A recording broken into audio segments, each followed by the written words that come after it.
today on Divorce Court. I'm on divorce court today because I'm tired of playing house with Delvon. Jessica, she wants to get married, but I feel like we're not ready yet. I despise when Delvon calls me BM or baby mama.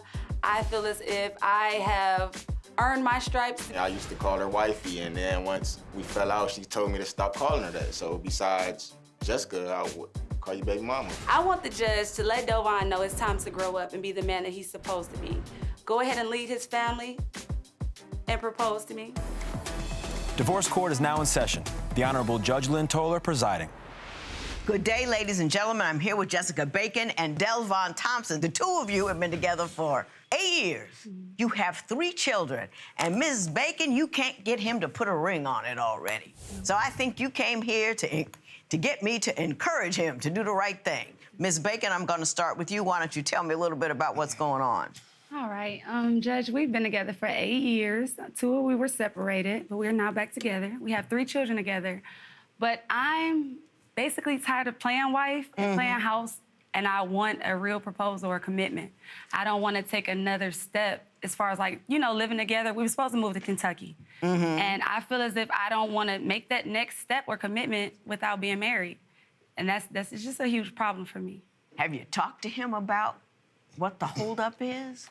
We speak on it, but it's never more than just, it's gonna happen, babe, you know? So. Let's see if we can get more than that right now. Yes, ma'am. Let's talk to him. Mr. Thompson, how you doing? I'm okay. How you Been with her 8 years, 3 kids. Do you see marriage in the future? Yeah, I do. I see marriage in the future, but it's like, I know she's not the only female who has dream weddings or you know, they dream of having a certain type of wedding. It's like, I don't want to just get married or whatever without at least having the funds to try to provide her with at least some type of dream, you know, her dream wedding. So I don't have the what funds. you're telling me is, if you had the money to pull off a dream wedding, then you'd be fine. It would have been done already. Do you believe that? Maybe. I only say this because I feel as if we've been together all this time, and I don't care if we saved $1 a day. Right. The whole time, we should have made it a priority to at least have something. So we've had it where we didn't have any money. Now we're making a little bit of money, but it still isn't a priority. So I really don't know if it would be if you had the funds. Let me ask you this. Yes. If he were to take you down to the courthouse and marry you, would that be okay, or do you want to wait for a wedding? Yes, ma'am, it would be. Now, see, Mr. Thompson, that's always, to me, that's a convenient excuse. Oh, she wants her dream wedding and I can't afford it. Really? All she wants is the ring. That's all she wants, and it doesn't have to be a good ring. It could be $12.95. But as long as it comes with a marriage license and a ceremony, she's straight. So tell me what the real reason is that you don't want to get married. Basically, that is the real reason. It's just like... She just told you she doesn't want a dream wedding. I done heard conversations that her and, you know, maybe her friends, her family members didn't talk. And it's like, I heard, you know, to talk about at least some parts of the dream wedding, but it's like, if we were to go to a courthouse and go down, you know, and get married, later on down the line, I'll hear about the regrets or certain things that she didn't get in the wedding that she would have wanted. So it's like, I'm just trying to... That's like dudes talking about a Lamborghini. Man, I'd really like a Lamborghini. Yes, I would. Lamborghinis are nice. I'd like a red one. But that doesn't mean if you need a car, you can't go buy one. You know what I mean? Because you can't get a Lamborghini. Right. You know what I'm saying? So I'm not buying it.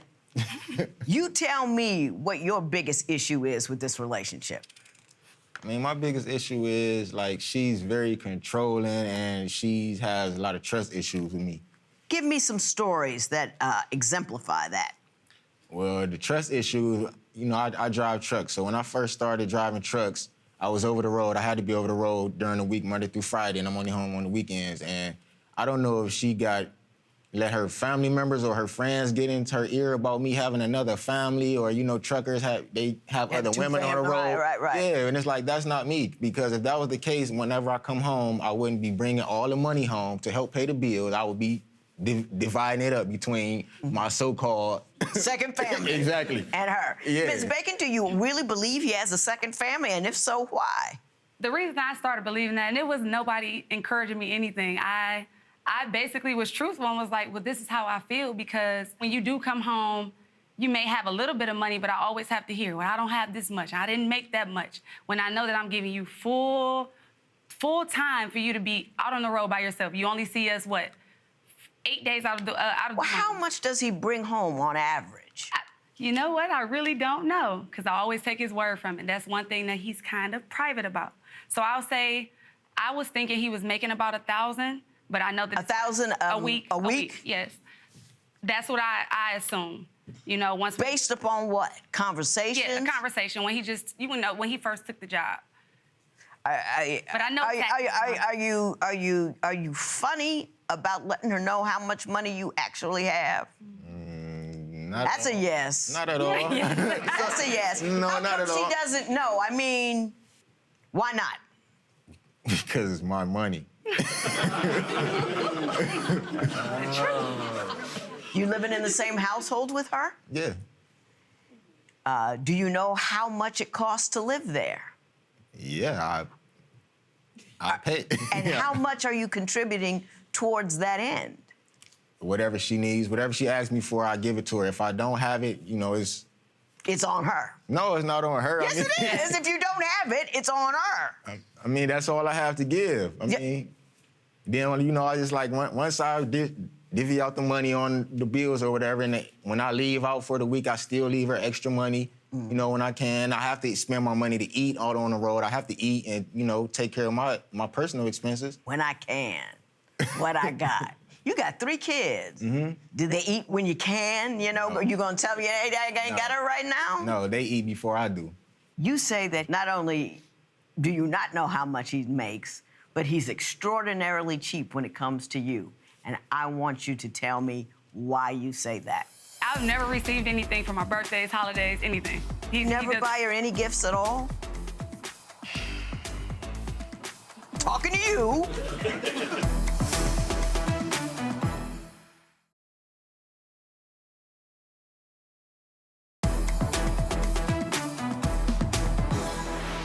Not only do you claim Mr. Thompson is cheap, you say he's especially cheap when it comes to you. Why don't you explain why you said that? I've never received anything for my birthdays, holidays, anything. You never buy her any gifts at all?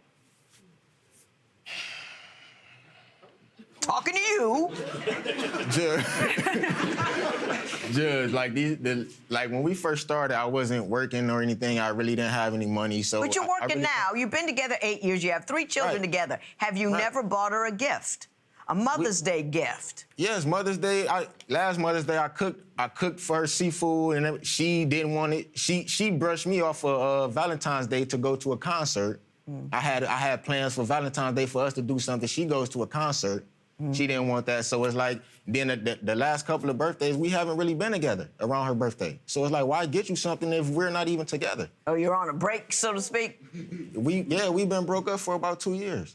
No, that was when we're not broke up now. But we had a separation, that 2-year separation that I spoke about. But you've been together 8 years. That's 6 birthdays. Right. I wasn't working. I haven't been working for the majority of our relationship. Oh, so the truck driving thing is new. Yeah, I just started driving a couple of years ago. About 2 years. I just more so want him to think about it on his own to get me something because I'll. Do you consider yourself a considerate boyfriend? Yeah. Do you know what I mean? Do you do things that I think what her main complaint is that you don't do things that show you care. Is she missing something, or are you missing something? I mean, from my end, yeah, she's missing something, but I don't know if I'm missing something from her end. I'm not that type. I've never been very affectionate. Or demonstrative. I'm just I'm very laid back. I don't really show a lot of emotion, so I don't know if she sees that in me, which like she said, I don't do romantic things, but I'm not that. I don't know how, basically. I've never been that type. Well, I'm not talking about, Pretty Woman romance. I'm talking about just showing her that you care about her. I believe I show it, but to her it might not show because. In what ways do you show it? I mean, basically, whatever she needs, I try to comfort her, and if she got anything going on, I try to help her solve all her situations or whatever, but it's just I don't know what she expects from me. She expects me to do more than what I know how to do. basically. Have you ever been explicit with him with respect to the kind of things that you're looking for that you feel you lack? Yes, I'm really verbal. We like night and day. He's the more nonchalant one, and I'm an open book. I'll always converse and communicate what it is I need or I want, but that's what we'll lead up to. Basically, it's like I don't really know how to give it to you. Yeah, I got you. And having said that, I would like to go on to my next topic, which is my understanding from Mr. Thompson. Not only are you verbal, you are loud and poppy with it. And that's part of and controlling, and that's part of his problem. What are you doing with the child support money? You can't dip into that to help pay the bills? Our child support payments are $300 when I receive them.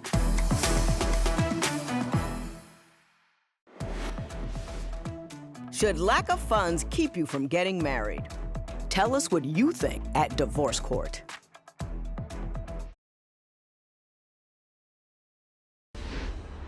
I had you guys take my compatibility test, and one thing that I noted was both of you said the same thing about her.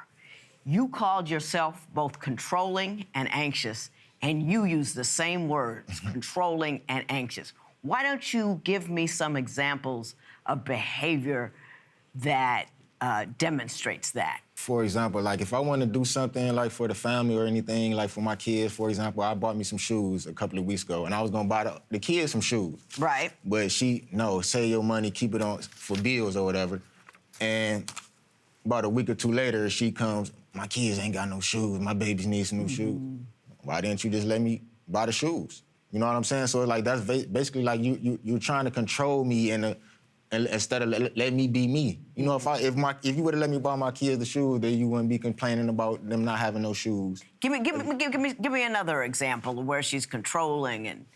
I understood she's like loud and poppy and on you all the time. Yeah, like if we get into an argument, it's like if it's not her way or if I'm not saying what she want to hear or if I'm not agreeing to her terms, there's no way the arguments won't stop. And then I'll try to brush her off and, just leave it alone. She nitpick, she'll say something here and there, say something here. And it's like, I don't...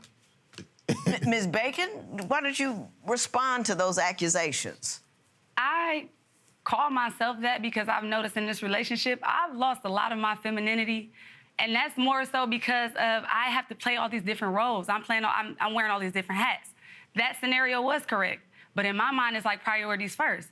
Bills and then shoes. Yes, I may be saying it out loud, but that doesn't mean that I know we need them, but I'm just, I need to get my kids some shoes. But it's not over the bills, or we're gonna be outside walking. You know what I mean? Bills got paid, though. You know what? You say that, Mr. Thompson, but let me tell you what she's trying to say to you. You came in here and said, I give what I can, I do what I can. That means she's responsible for it all. She's responsible. If you can't that week, you just say, hey, I'm cool. And she's got to make up the difference between what you can and cannot do. She has to make sure the bills are paid. She has to make sure the kids have shoes. So she feels responsible because you feel casual. That's what she's trying to tell you. But okay, if I'm trying to help out with the bills and on top of still paying child support while we're living together, what are you doing with the child support money? You can't dip into that to help pay the bills? Our child support payments are $300 when I receive them. They go right on the bills. I'm so frugal, like I'm one of those people that barely spends money on anything. His child support. Yes, and it's into our household. Right. But we have plenty of, it's only $300. You have 3 kids. It's only gonna go so far. Do you understand what I'm saying is you're screaming my limitations, my limitations, my limitations. Right. And then you say, once I hit my limits, you're on your own. And that's why she's stressed out, because she feels like she's unable to rely on you to make up the difference when it's tough. But when I hit my limits are $0. So if I can't give you what I don't have, what do you expect me to do? I'm very resourceful. That's why I said we're totally different. First, when his back against the wall, there's nothing else. Me, I got to go out and get it. You get your hustle on. That's right. You get your hustle on. You do something over the weekends when you come home. You get your hustle on. But it's... But let's say, I hope you live forever. Okay. Yes. She gets hit by a bus and dies.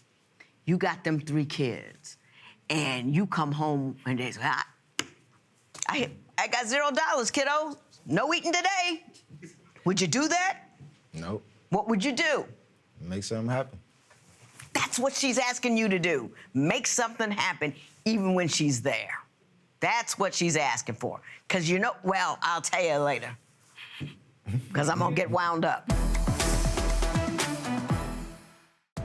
What would you do if your partner wasn't contributing to the family finances? Share your opinion on Twitter and Instagram at Divorce Court. Divorce Court will be right back.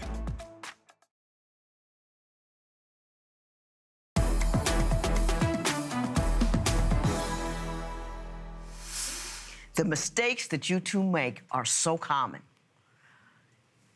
What you did, you installed yourself in his life as his wife light. Mm-hmm.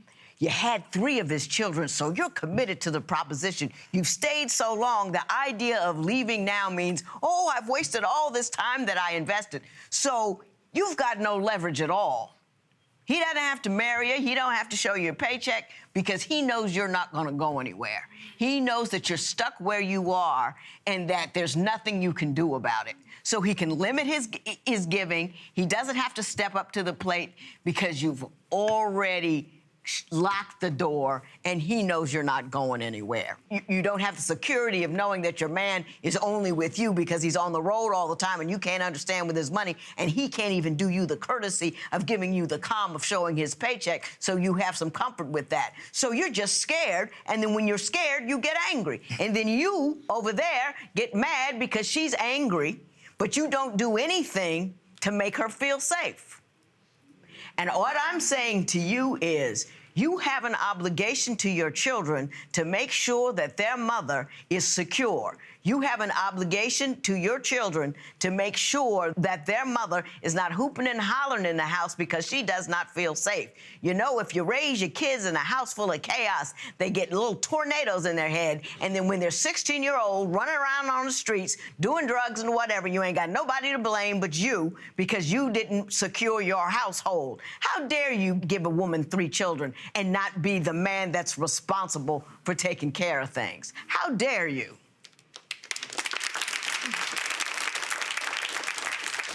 You know, sometimes you have to do better than bare minimum.